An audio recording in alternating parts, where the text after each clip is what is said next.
Hello, everyone. Welcome to Going Live with the Global Science Show. My name is Sam Langford. I'm the founder and coordinator of the Global Science Show, the monthly virtual science festival that allows people all around the world to share a little slice of science with people like you, wherever you are. If you've not watched before, where have you been? We're on episode 27. This is a half an hour chat with a science communicator to find out who they are, what they do, and why they're awesome. We'll be here for around 30 minutes. It'll fly by, it always does. If you want to join in the conversation, you can leave us comments. If you're watching on Twitter and using Periscope, leave a comment and we'll get you involved in the discussion. Yeah. I'm taking a moment to just decompress. I've just been out of a very long meeting, a really good meeting, but a long one, to run straight to here. So forgive me if I stumble over words over the next half an hour because I didn't even have time. Look, didn't even have time to go and get a coffee. Mug's empty. So yeah, we'll see how this goes, shall we? Oh, I'm going to stop rambling. We're going to get our guest in. Say hello, everyone, to Carla Suciu. Hi, Hello. everyone. Hello. How are you, Carla? Plodding along, you know how it is. Just trying to get through. I think that's like the best you can really hope for, like Yeah, in the current exactly. situation. Yeah, Especially these days. yeah. It's in the south side of Glasgow because like the numbers have just all shot up. We're back into this like not being able to travel out of the city, which is rubbish. But I'm also expecting that in a few days' time I'll get a text from the NHS to tell me I'm getting my vaccine because they're fast tracking things, which is really nice. Yeah. On the other side of that, after we're finished here, the next thing I'm going to go and do is stick a swab up my nose because I'm going to go and take a lateral flow test, which is going to be really fun. That's so funny. I'm about to do the same. I have one to Oh, take today as well. it's lovely fun. Anyway, who are you and what do you do? So my name is Carla, also known as Carla does SciComm, and I'm a science communicator based in Glasgow. I do a variety of things, but wear loads of hats, much like yourself. But my main thing is just bringing STEM to marginalised groups. So I currently work for the Science Centre, the University of Edinburgh as a science engagement coordinator. And my favourite thing to do is to lead Science Girl Glasgow, which is an outreach group in Glasgow focused on increasing gender equality in STEM. Awesome. We'll come back to a couple of those things as we go on. How have you spent your pandemic though? How's your year been? Year and a bit been? It's like 14 months now. Loaded question. I think it started great. I was like, I have so much time for activities now. But the more it dragged on, I think the more I kind of just felt a little bit pulled under by the stress of the pandemic. So really, I've just spent the pandemic trying to muddle through, do as much as I can, be a bit kinder to myself, that sort of thing. Yeah, but it's allowed me to kind of um, get more kind of knowledge as to who I am as a person. So I guess that's always good. Like I honestly didn't realize how much of an introvert I am till the pandemic hit, and I was like, I'm so exhausted. No, I always thought of myself as fairly extroverted, and then now I'm like, no, you're really not, Sam. Don't kid yourself. You're quite happy to be stuck in the house and not seeing people for a while. No, I was Um, the exact same. I was like, I love socializing, and then the pandemic hit, and I was like, actually, I'm so tired. yeah. Now I don't have to do that, and I don't have to wonder why have I got what feels like a hangover, but I'm not hungover. We've got M Yeah, watching. Hi, M. exactly. M's very excited to Hi, have you on the show. I'm very So you excited to be mentioned here. you mentioned Science Girl. What is Science Girl for those who Yes. don't know? Did you hear that last bit? So So Science what is it? Girls is so Science Girl is like a grassroots organization. It's UK wide, but there are chapters in pretty much every main city in the UK. And mainly what we do is we go to science centres, festivals, schools, community groups, much like the Global Science Show, a little slice of science with us, um, to try and get people more involved in STEM. So, just so you're aware, we've got a slight little bit of delay with your video, and you know what I bet it is because you've not plugged yourself into the Wi-Fi. Yes. I still don't have an Ethernet cable. For those who have no context about what I just said, like over the past year, Carla has spent her pandemic figuring out how the internet works, and like part of that is like knowing whether or not you can actually directly plug into the internet and not have to just use like the magic of the air and Wi-Fi. But yeah, we just got a slight little bit of delay, and it's fine, but it's just so you know. So what sorts of things does Science Girl do in kind of the Glasgow area? Because that's specifically where you're most involved with them. Yes, so we haven't just stuck to Glasgow. We've been up to Erskine, up to the Highlands, to visit schools there. All of it completely for free. We're funded by the Royal Society of Biochemistry, and the Royal Society of Chemistry as well. But specifically in Glasgow, we've been going to meet the expert days at the Science Centre and working very closely with STEM and the Gorbals as well. We really enjoyed going to that. So that was like a community day where families were allowed to come along, and it was just wonderful. We had so many interested people, and it was a lot of the groups that we don't usually get to do science with. So because mainly we do with primary schools, and but it was nice to have a family kind of fun day. You know, you mentioned STEM and the Gorbals, and that's a project that I think more people should know about. Like they really should. Yeah, I had a call a few weeks ago with Saida, who's the person that heads up STEM and the Gorbals, and it's just one of those best examples of how to do science engagement within and alongside a community. yeah. Like they're just such a good example of it, and it's really good to see that Science Girl are like part of that. Yeah, no, I worked really closely with Saida as well with a lot of the kind of activities that we were growing in Science Girl. And I think she's just absolutely awesome. And STEM and the Gorbals is definitely a great example of community engagement when it comes to STEM. Because, like you said, they're as involved in the creation of their science engagement as we are with delivering it as well. Mm. For those who don't know, because like people that are a bit further afield, the Gorbals is an area of Glasgow that is um, one of the deprived areas of the city. And Saida is a member of staff at the University of Glasgow, who started this community-based science project in our own community, and they have done things like creating their own magazine talking about science in the community, and they started a podcast as well. And the podcast has like met amazing scientists, which is really great to talk about science. And they've talked about cancer, or they've been looking at genetics, but they've also interviewed some really like outstandingly well booked people, like Nicola Sturgeon, like the First Minister of Scotland, was on the podcast, which is just like such an awesome thing. And they came to, when I was still at Glasgow Science Centre, they came and did like a kind of community celebration day with a lot of the kids that made the magazine. I don't know if you were in that day, but I was in that day, but I was also in the magazine. oh right, were you one of the, because they had role model posters on the wall and stuff like that as well? Yeah, I do remember that. Yeah, But they were talking about cystic fibrosis, I think, wasn't it?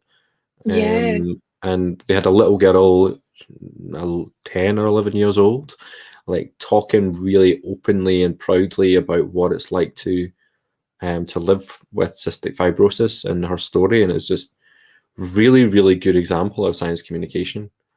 So that's all. I forgot that you were in that magazine. That's really awesome. I still have a copy of it. I'm not gonna lie. That's one of those things you keep forever, though, isn't it? Like really, Yeah, really good. for sure. So what's on the horizon for Science Girl? I know like COVID changes a lot of plans, but what's the current thoughts? Yeah, so we're really excited to get back into schools. I think everyone's definitely feeling that, missing that kind of in-person engagement.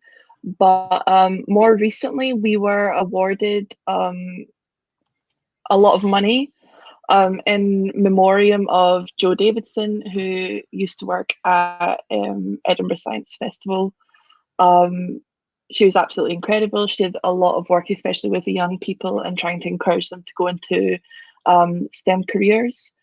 And after her unexpected death, she named Science Girls as one of the her colleagues, sorry, named Science Girls as one of the organisations that she had really wanted to raise funds for. So we had donations from um, all over the corners of the UK. So right now we are kind of working on a project to honour her memory, um, and we're really excited to be bringing that out relatively soon.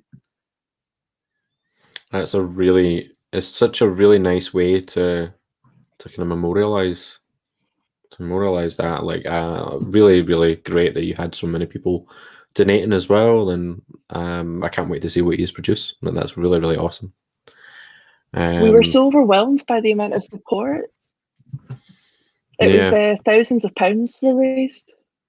she was never someone that I ever worked with or knew, but like seeing what people said, she just sounded like she was an absolutely incredible woman that did so much good for science engagement, especially when it comes to kids. So like really great that there's Yeah, some way to really positively honor our memory like that. So yeah, I can't wait to see what comes out. Um, move on to something a bit different, which still links into science communication, definitely. But you're very open about your mental health on Twitter. You talk about the yeah. good days, the bad days. Why do you see that as an important thing to do? Um, I think I think mainly it's just breaking down that sort of stigma. Um, Personally, and I've studied this at uni, doing my masters and everything. The way that people with mental illness are represented, especially in the media, the over dramatization, or like sometimes they just focus on the kind of really bad points of them. I think it's created a sort of stigma when it comes to um, mental health, and I'd really like to be part of breaking that down. Especially because I know for myself, there's been situations where I've been offered an opportunity, and someone said, "Oh, but she's quite anxious. Can she handle that?" Um, and I've experienced that more times than I'd like to admit, but I just think that's so inappropriate. And I think speaking about mental health as something um, that you can live with, and yeah, it does affect your day-to-day life, but we are still um, as productive, as successful as someone who doesn't have mental illness. Um, and I think part of me being really open about mental health is to make those people feel less alone. There shouldn't be such a silence around it. Um, I'm shocked at the amount of times that I've opened up and someone superior to me in my workplace has said, "Actually, I get the same thing," and it just immediately makes you both feel like you're not alone. Mm. So The more that we bring these things up, but only obviously when people are most comfortable doing it. It's like the only way yeah, we like it. But like, it's no one's business to say, oh, she's a bit anxious. Do you think she can do that? The only person that can to say that is you. Like, you're the only person that can say that you can do whatever that experience was. yeah, exactly. And I think the reason why people are so, or people can be so afraid of speaking out about their mental health is because of situations like that. And it's because, what if I get denied this opportunity, or what if they don't trust me to do this work, or what if that sort of thing. So I think speaking out about it and being like, yes, I have anxiety and I have depression, but I'm also really good at my job, I also get things done. I can also handle a lot on my plate. I think that's the kind of way forward to be like, well, it doesn't necessarily stop me from doing everything that anyone else can do, if that makes sense. No, 100%. I know it's not the same for everybody, but like in the past, when like so a lot of people do worry about, well, what if someone doesn't want to work with me or doesn't want to give me an opportunity? I eventually got to the point where I'm like, I do not care if people treat me that way, because if that's how they're going to treat me, then I don't want to work with them, and therefore, like, I'm not missing out. Which I know is like it's a hard place for everyone to get to, but um, I found that there was a turning point for me when I had a really really bad day once, and I tweeted about it, because I always find that the support I get from people I don't know on the internet to be actually a really good thing at times, like a lot of support there. But when I did that, I got some unhelpful feedback in the real world, that made me feel like I should never have spoken about it. And that was in a professional setting rather than a personal set, and in a professional setting. And at that point, it's like I'm just gonna talk about what I want to talk about, because it's about me and it's about my own life. It doesn't reflect on anybody else. So I think it's such an important thing that you, and there's loads of other people that like do a lot of really good work about it. So whether like Claudia Antolini, who was here last week talking about mental health, or Zoe Ayers as well, who does so much good stuff when it comes to talking Yeah. about mental health and STEM and in academia. So it's such an important thing. What do you wish that we could have within? Let's think about it. Within kind of science communication, anyway, what changes would you like to see when it comes to how we approach mental health, and whether that's how the people who work in it, how they are looked after, or the ways that we communicate about mental health? I mean, obviously, I'd love for more people to be open about mental health, specifically about, because there's of course there's a difference between mental health and mental illness. So absolutely everyone has mental health, and I think that what I would like to see is a lot more care being put in by companies, by supervisors, that sort of thing, to just preserve people's mental health so that it doesn't get to that stage where they're really really struggling. So I think that's one thing I'd really like to see. But also I don't know if I may be alone in this, but I feel like sometimes in science communication what I see is unhealthy work ethic. Is it ethics? I don't know. Unhealthy working styles where I think people are just overloading themselves to the brim, and I see it everywhere. And I'm not sure if it's encouraged. I'm not sure if it's that sort of thing. But I know for me, I almost feel that sort of pressure to be on that level as well. So I don't know Mm. if everyone else is just feeling pushed on by seeing what they see on the internet, that sort of thing. Because I know that definitely Yeah, happens to me. yeah. Yeah. I would completely agree. As someone who has no time right now, I completely, I completely get that, and I feel a little attacked. Thanks, Carla. Um, but No. like, not at all. But just yeah, like feeling like you need to keep doing stuff, or you need to be busy all the time.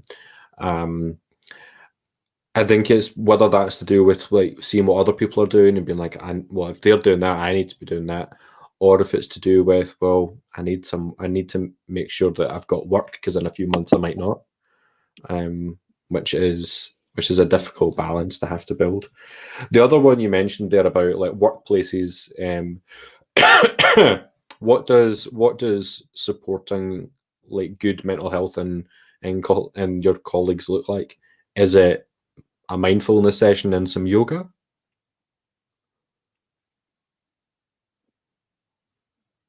Um, See, the thing is, like, I like that people do the mindfulness and they do the yoga. That can be that can be honestly amazing. But I think when you get to the root of it, workers need more. Like, I've definitely been part of organizations where they think that like a mindfulness session that'll suffice. And while it is nice, it's beneficial and everything. What I would really like to see, and I'm experiencing this in my new job just now, is just someone who cares about your well-being, really. My current manager, I couldn't speak more highly of her. She like absolutely looks out for me, makes sure that I'm managing my workload. If she adds more to my plate, she makes sure that I reprioritize. And it's just constant check-ins, that sort of thing, to make sure that I'm all right, pushing me to take my holidays when I've not taken them, that sort of thing. And it does sound like that's all stuff that like maybe I should be doing myself, but it's really difficult, especially when you do have poor mental health, and when you're worried about your job and that sort of thing. So I think, yeah, I think I would just like to see more care for workers in that sense, that you're not like pushing them to the limit of them almost burning out. No, 100%. I hope you know that I was taking the piss a little bit when I said about I like yoga and mindfulness sessions, because I think they're just the Yeah. worst. Because it's like, oh, we did that, don't need to do anything else. Constantly. I think I thought that, but then I wasn't sure, so I was like, how do I politely curve on this?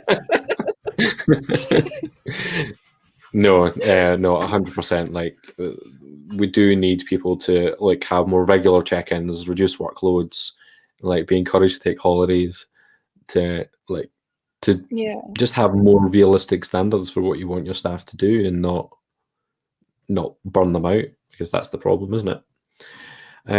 Thank you for talking to us about that, because that's one of those subjects that some people find really, really difficult. So, moving on to another question. Like, not gonna lie, my hands are a bit sweaty now, but it's okay. We've got a slight delay between two of our audios, but that's absolutely fine. Next question I want to ask is about what are your hopes and plans for the future when it comes to science communication? I really just want to keep working with marginalized groups. I want to keep making STEM more accessible. I feel like there is a sort of I don't know what the word is, but like sometimes you can see people talk about the ivory tower and everything, and I just want to do away with that. I want people to be able to go and enjoy STEM for what it is, and not feel kind of isolated from it or ostracized. I'd also love to see more being done for the disabled community. I'd love to see loads of that in the future, just to make things more accessible. Because I think we could be doing a much, much better job than we are doing right now. Especially for disabled groups, they are always left behind. So they're always the last to be thought about when it comes to science, when it comes to science communication. So I completely agree with you. And whether that's to do with the content we produce to engage with them, or the content that we produce that includes them, or whether it's like a science center and the exhibits they make and how they're actually accessible for disabled people to use, all of that. There's so much more of that needs to be incorporated into like when you're first planning things, and not as a like tacked on at the end, which is definitely not as an afterthought. Because like I'm seeing a lot of SciComm at the moment, and just a lot of places, a lot of their content is palatable to kind of white middle class audiences only. And what I hope for the future is that will change. Yeah. Because you never know who you're excluding. Oh no, 100%. I am very cynical about that, and as I know you know, that people tend to talk good talk but never actually walk it very well. But making the right sorts of progression in the right directions. It's just a bit too slow. We're getting towards the end now. Like, that's 25 minutes we've been talking. That's I know, it always does. So I wanted to end with something that we've asked a couple of people when they come along, which is, what sorts of hints and tips would you give to a newbie to SciComm, someone who's interested in science communication but has no clue where to start? Do you know, I would. It's an oldie but a goodie. Check your local STEM ambassadors hub. They constantly have loads of things that you can get involved with. Check your local science centres, see if they have volunteer opportunities, that sort of thing. And I would definitely get involved on Twitter. There's a whole community there that are just so helpful, so willing to help you. I've met loads of great people that have really helped me in my career through Twitter. Yeah. It completely changed my career. So I would completely agree with you when it comes to Twitter. We've got a point from M, who's just said about a little bit when it comes to working with marginalized groups in science communication. There's a lot of organizations do special things for those groups and then don't see the need to do anything more for like everyday stuff. And like, I completely get that. Like whether that's like autism friendly hours, which are great, but why can't all hours be autism friendly hours? Or why do we have to have like only events for Black people during Black History Month? Can't we just incorporate them into everything that we do? So I 100% agree with that, because it's such a problem. And I'm going to go off of a soapbox, because otherwise I could talk about this for another half an hour, but I don't have time. We're getting towards the end, Carla. Thank you so much for coming to have a chat with us. Thank you for having me. It's been really great to have you here. Where can people find out more about you and what you do? So I am on Twitter, Carla at Carla does SciComm, with, I think it's one M. It's one M. At Carla does SciComm on Twitter with one M. And I am very soon launching a YouTube channel. So you should find me at the same username on YouTube as well. And that will be up by the end of next week. Thank you, Sarah. And also, like, for those who don't know, Carla and I work along with someone else, Brinley Pearlstone, with Science is a Drag, which is our online celebration of the queer side of STEM, and that's coming back, and it's like a month away, and we've got lots to do. So that'll be one of the next places that you can see Carla as well. I'm gonna chuck you out the room now. Give us a wave. Say goodbye. Bye. And that brings us, folks, to the end. I'll get rid of that banner. To the end of season 1 of Going Live with Global Science Show. 27 episodes every Tuesday and Thursday for a lot of weeks now. Thank you so much to everybody who's watched along. And it's not the end. We're just going to take a summer break because I have a lot going on. And hopefully we'll be back in September-ish, maybe. We'll see. In the meantime, we have the monthly Global Science Show is back on Friday of this week. It's our biodiversity bonanza starting at 9 a.m. BST. We're going to have people talking about animals, plants, fungi, all sorts of things to do with nature and wildlife. And as well as pre-recorded videos and threads, we'll also be doing some live streams as well. So at the very least, 10, 11, 12, and 1, we'll have some live streams talking to some really cool people about various aspects of the animal and plant kingdom. So hopefully you'll join us then. And then we're going to be back for more shows over the summer. We're taking a break from this, but we're not taking a break from Global Science Show. We're back in June with a Great Science Share for schools. We're back in July. We're going to be doing an astronomy theme with the British Association for Planetaria and the Haus der Astronomie in Heidelberg.